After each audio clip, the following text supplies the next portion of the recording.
Mungkin lebih saya mengingatkan diri saya bahwa mereka hanya punya saya dan saya harus kuat untuk mereka.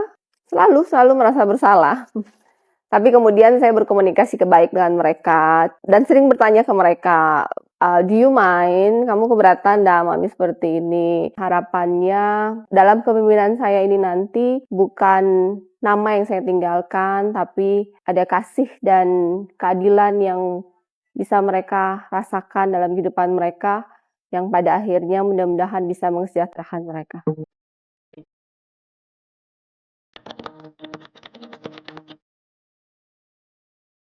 Momen kehilangan ketika saya kehilangan pasangan hidup membuat saya sadar bahwa hidup itu hanya titipan. Bagi saya, otoritas yang dititipkan oleh warga Maluku Utara saat ini, saya pakai untuk membalas kebaikan Tuhan yang sudah memberikan saya ekstra waktu, dan harapannya dalam kepemimpinan saya ini nanti bukan nama yang saya tinggalkan, tapi ada kasih dan keadilan yang bisa mereka rasakan dalam kehidupan mereka, yang pada akhirnya mudah-mudahan bisa mensejahterakan mereka.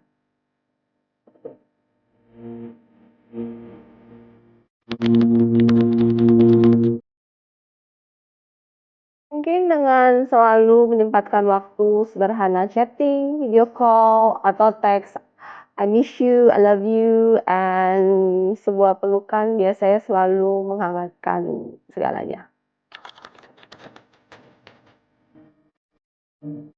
Bagi saya menjadi seorang ibu itu suatu pengalaman di mana saya bisa memiliki unconditional love. Jadi setelah saya memiliki anak, saya baru mengerti definisi sesungguhnya dari cinta yang nggak menuntut dibalas, cinta yang begitu besar, dan cinta walaupun yang namanya juga anak-anak ya, kadang-kadang mereka nggak denger-dengeran, kadang-kadang kita minta apa mereka bikin apa, tapi tetap saya mengasihi mereka tanpa syarat.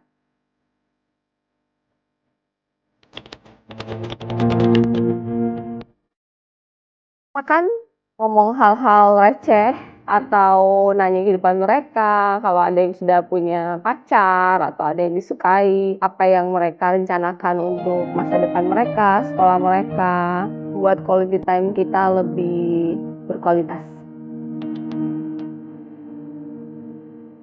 Saya bangga melihat mereka cukup dewasa menurut saya, cukup kuat, cukup tegar, memaknai dan menghadapi kehilangan papinya dan harus menerima bersamaan maminya yang nggak bisa selalu bersama mereka. Saya bangga melihat mereka kuat, dewasa, dan tetap memikirkan orang lain.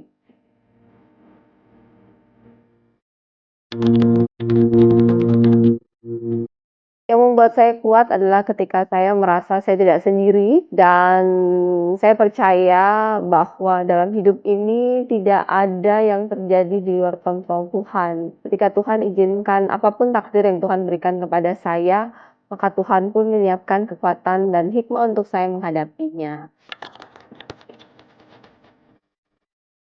Mungkin lebih saya mengingatkan diri saya bahwa mereka hanya punya saya, dan saya harus kuat untuk mereka, dan tidak ada yang tidak bisa saya hadapi, karena menurut saya kekuatan terbesar seorang perempuan itu adalah cinta, adalah kasih. Jadi saya selalu kuat untuk mereka karena saya mengasihi mereka.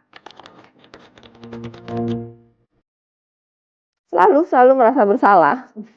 Tapi kemudian saya berkomunikasi baik dengan mereka dan sering bertanya ke mereka, do you mind? Kamu keberatan dah mami seperti ini? Atau saya minta maaf karena nggak bisa selalu bersama mereka, dan selama ini sih mereka menjawabnya, it's okay, we understand mom.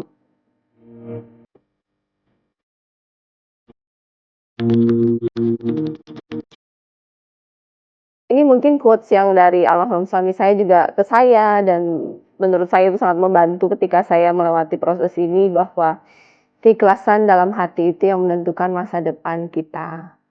Jadi apapun yang terjadi dalam hidup, baik atau buruk, kita ikhlaskan saja dan lakukan yang terbaik, dan pastikan selalu ada kasih dalam hati kita sehingga tidak ada ruang untuk kepahitan.